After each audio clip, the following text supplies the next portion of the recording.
بسم الله الرحمن الرحيم. الحمد لله نحمده ونستعينه ونستغفره ونؤمن به ونتوكل عليه ونعوذ بالله من شرور أنفسنا ومن سيئات أعمالنا. من يهده الله فلا مضل له ومن يضلله فلا هادي له، ونشهد أن لا إله إلا الله وحده لا شريك له، ونشهد أن سيدنا ومولانا محمدا عبده ورسوله أرسله بالحق بشيرا ونذيرا وداعيا إلى الله بإذنه وسراجا منيرا. أما بعد فأعوذ بالله من الشيطان الرجيم. بسم الله الرحمن الرحيم. إنا أنزلناه في ليلة مباركة إنا كنا منذرين فيها يفرق كل أمر حكيم. صدق الله العظيم. میرے محترم بزرگوں، آج آپ حضرات کے سامنے اس مہینے میں آنے والی مبارک رات شب برات کے متعلق کچھ عرض کرنا ہے، اور ساری باتوں کا خلاصہ دو باتیں ہوں گی.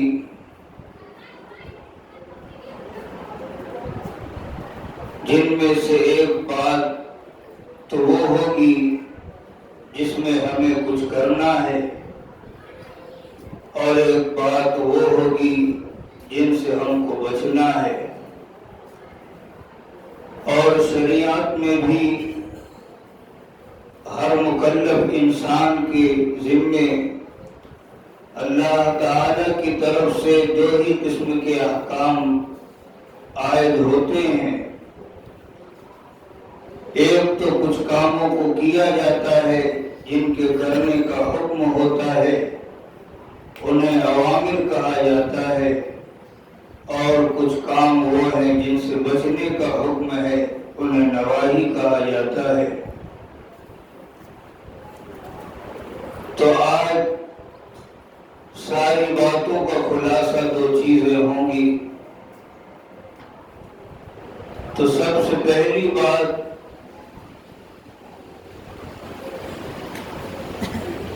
جو ہمیں کرنا ہے وہ یہ ہے کہ ایک دو دن کے بعد جو رات آنے والی ہے، جسے شب برات کہا جاتا ہے، 15ویں شعبان کی رات ہوتی ہے. یہ رات چونکہ سال بھر میں ایک بار آتی ہے، اس لیے بھی بڑی قدر کے لائق ہے. اور پھر یہ رات اپنے اندر بڑی خصوصیت، بڑی رحمتیں لے کر آتی ہیں. ایسی راتوں کو پا کر فائدہ نہ اٹھانا یقیناً اپنے آپ کو خسران اور تباہی کی دعوت دینا ہے. یہ بڑی ہی عظیم رات ہے، یہ معمولی نہیں. اس کے بارے میں کئی حدیث پاک ہیں جو اس کی فضیلت، اس کی اہمیت پر دلالت کرتی ہیں. اس رات لکھا ہے کہ کائنات کے بام و در سب سجائے جاتے ہیں. اللہ کی ہر مخلوق اس کے لطف و عنایت سے بہرہ اندوز ہوتی ہے. روایات میں آتا ہے کہ آسمان والوں کے لیے دو راتیں عید اور مسرت کی ہوتی ہیں، جس طرح ہم زمین والوں کے لیے دو راتیں عید الفطر اور عید الاضحیٰ خوشی کے دن ہوا کرتے ہیں. اسی طرح آسمان والوں کے کے بھی 2 دن خوشی کے ہوتے ہیں، ایک تو شب برات، دوسرے شب قدر جو ماہ رمضان کے اخیر عشرے میں آئے گی۔ ایک حدیث میں حضرت معاذ رضی اللہ تعالی عنہ سے روایت ہے، فرمایا کہ رحمت کائنات جناب محمد رسول اللہ صلی اللہ علیہ وسلم نے ارشاد فرمایا کہ 5 راتیں ایسی ہیں کہ جو مسلمان خواہ مرد ہو عورت ہو اس رات میں جاگے اور اللہ تعالیٰ کی عبادت و بندگی کرے، اللہ تعالیٰ اس کے لیے جنت کا فیصلہ فرما دیتے ہیں۔ اس روایت سے اس کی اہمیت کا، اس کی فضیلت کا اندازہ ہوتا ہے۔ 5 راتوں میں سے ایک رات تو یہ شب برات ہوئی، دوسری شب قدر ہے، تیسرے عید الفطر کی رات، چوتھے عید الاضحیٰ کی رات اور 5ویں 9 ذی الحجہ کی رات۔ یہ 5 راتیں ایسی ہیں کہ اس میں اگر بندہ جاگ کر اللہ تعالیٰ کی عبادت و بندگی کر لے، شریعت و سنت کی پاسداری کر لے، اللہ تعالیٰ اس کے لیے جنت کے واجب ہونے کا فیصلہ فرماتے ہیں۔ یہ معمولی نعمت نہیں اور معمولی رحمت نہیں۔ ایک حدیث میں آپ صلی اللہ علیہ وسلم نے ارشاد فرمایا کہ میرے پاس جبریل امین آئے اور کہا کہ اے محمد صلی اللہ علیہ وسلم اپنا سر اٹھائیے۔ میں نے اپنا سر اٹھایا تو دیکھا کہ آسمان کے دروازے کھلے ہوئے ہیں۔ ایک دروازے پر فرشتہ کھڑے ہو کر یہ اعلان کر رہا ہے کہ آج رات رکوع کرنے والوں کے لیے خوشخبری ہے۔ دوسرے پر دوسرا فرشتہ یہ اعلان کر رہا ہے آج جس نے سجدہ کیا اسے بھی خوشخبری ہے۔ تیسرے پر فرشتہ اعلان کر رہا ہے آج جس نے دعا مانگی اسے بھی خوشخبری ہے۔ چوتھے پر فرشتہ یہ اعلان کر رہا ہے آج جس نے ذکر و اذکار کیا اسے بھی خوشخبری ہے۔ 5ویں پر فرشتہ یہ اعلان کر رہا ہے کہ جس نے آج خدا کے خوف سے آہوازاری کی اس کے لیے بھی خوشخبری ہے۔ 6 پر فرشتہ یہ اعلان کر رہا ہے کہ آج سچے اور پکے مسلمان کے لیے خوشخبری ہے۔ 7ویں پر فرشتہ یہ اعلان کر رہا ہے کوئی سوال کرنے والا کہ آج اس کے سوال کو پورا کیا جائے۔ 8ویں کا فرشتہ اپنی زبان حال سے یوں کہہ رہا ہے کوئی بخشش کا چاہنے والا کہ آج اسے بخش دیا جائے۔ آپ صلی اللہ علیہ وسلم نے فرمایا کہ میں نے جبریل امین سے پوچھا کہ یہ دروازے کب تک کھلے رہیں گے؟ حضرت جبریل علیہ السلام نے فرمایا آج رات کے اول حصے سے لے کر رات کے اخیر حصے تک، یعنی صبح صادق تک۔ اسی طرح اس رات کی ایک فضیلت یہ ہے کہ اللہ تعالیٰ اس رات بڑے اہم فیصلے فرمایا کرتے ہیں۔ اللہ تعالیٰ کے فیصلے کا طریقہ کار یہ ہے کہ ایک فیصلہ تو اس وقت فرمایا تھا جب نہ یہ دنیا بنی تھی، نہ انسان آباد تھے، نہ کچھ تھا۔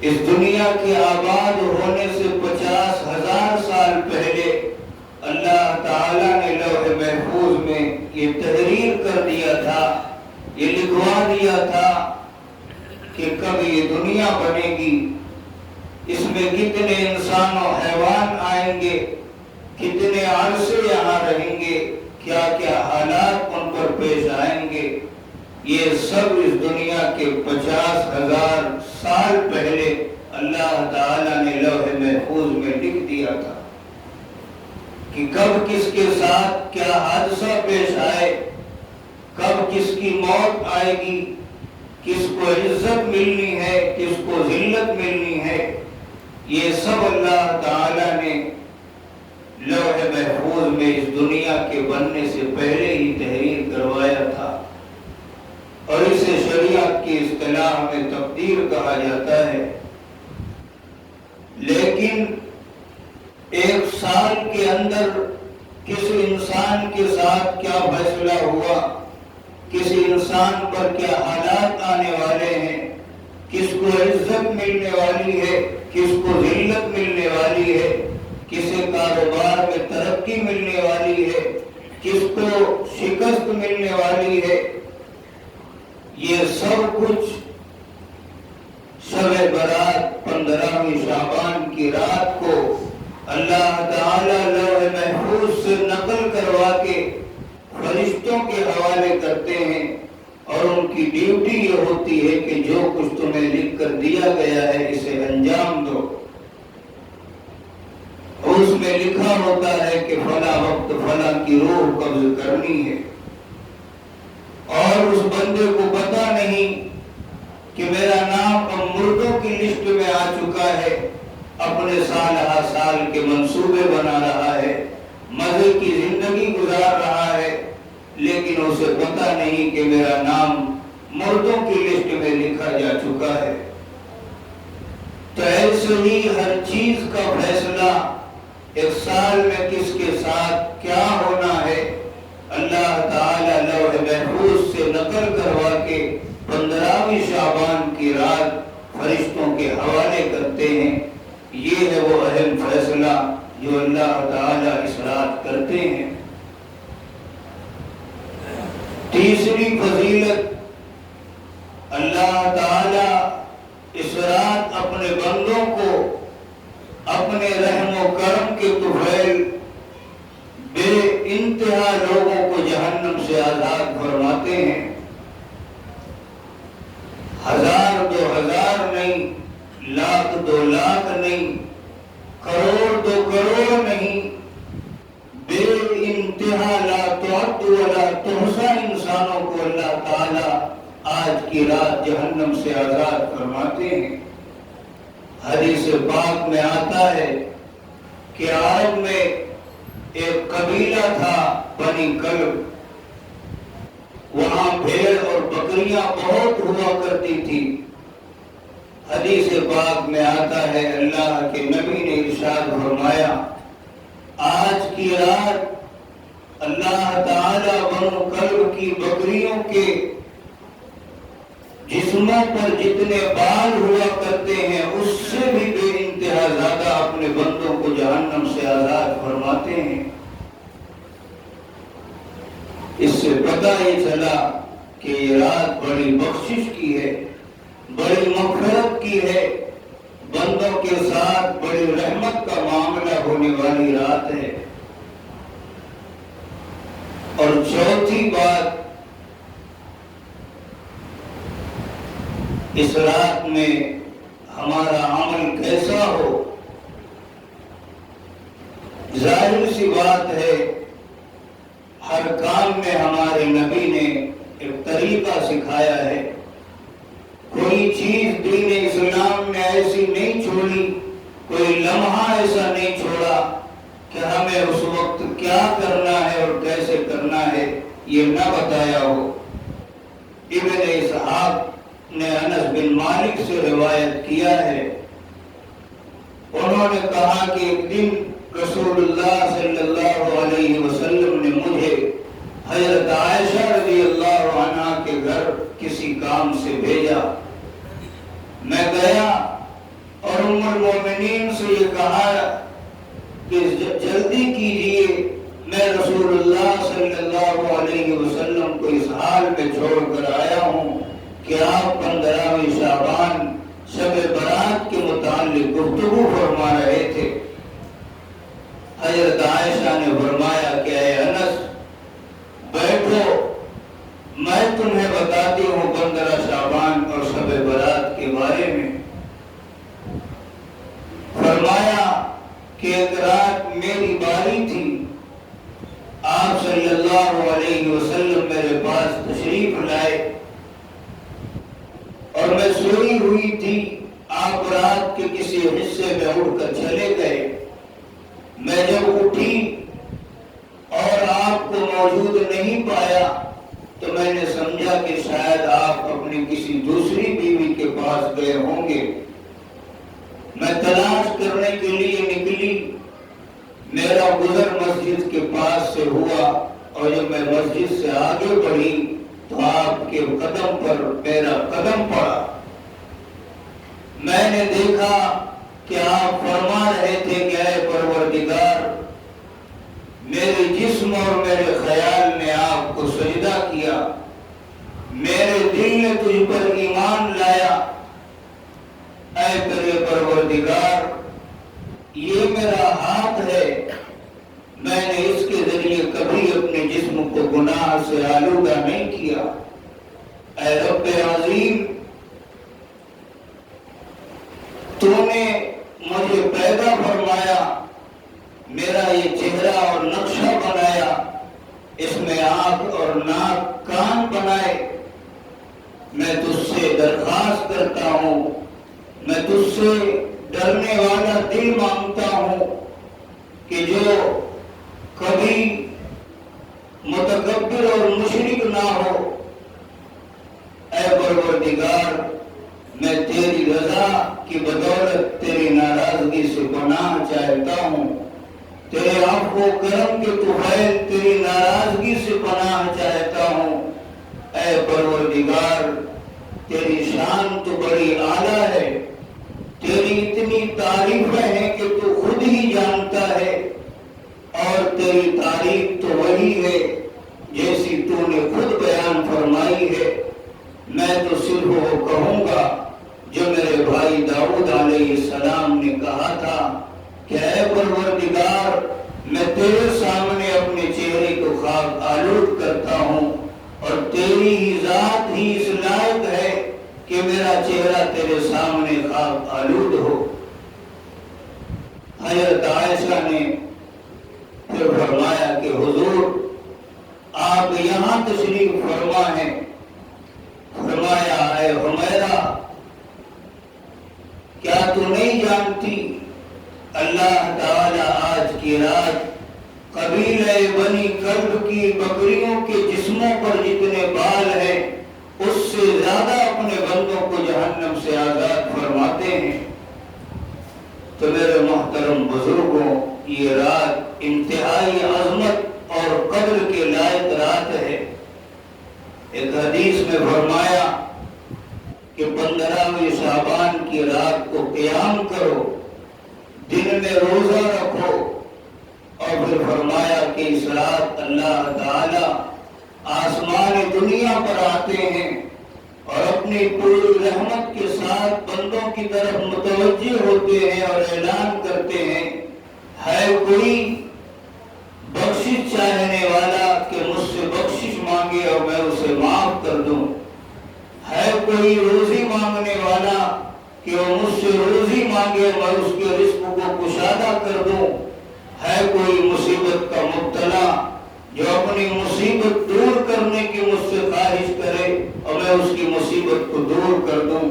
اسی طرح صبح صادق تک اللہ تعالی آسمان دنیا پر یہ اعلان کرتے ہیں۔ تو میرے محترم بزرگوں، یہ انتہائی فضیلت کی رات ہے۔ چوتھی بات کہ اس رات کو کیسے گزارنا ہے، کیا پڑھنا ہے۔ اس رات میں کوئی مخصوص عبادت شریعت نے مقرر نہیں کی ہے، کوئی خاص طریقہ اس رات کو گزارنے کا شریعت نے نہیں بتایا۔ جس کا جس عبادت میں دل لگتا ہے اس عبادت کو انجام دے، جس کا دل تلاوت کرنے کو کہے تلاوت کرے، جس کا دل دعا میں لگ رہا ہے دعا مانگے، جس کا دل ذکر و اذکار میں لگ رہا ہے وہ ذکر و اذکار کرے۔ الغرض جو عبادت جو نیکی کرنا چاہے وہ اس رات کو انجام دے۔ میرے محترم بزرگوں، یہ تو وہ باتیں تھیں جن کا ہمیں شریعت کی طرف سے حکم ہوا کہ اسے انجام دیا جائے۔ اب دوسرا وہ پہلو ہے جو مختصراً جس میں وہ باتیں ہیں کہ جس کو ہمیں کرنا نہیں ہے، ان سے اپنے آپ کو بچانا ہے جن کا کرنا حرام اور ناجائز ہے۔ اللہ کے نبی صلی اللہ علیہ وسلم نے فرمایا کتنے گناہ ایسے ہیں کہ اس کے کرنے والوں کی آج کی رات بھی بخشش نہیں ہوتی، اور کچھ گناہ تو وہ ہیں جو آج ہمارے معاشرے کی پیداوار ہیں۔ تو ہمیں ان سب سے بچ کر چلنا چاہیے، جبھی ہم اللہ تعالی کی رحمت اور اس کی بخشش کے مستحق ہوں گے۔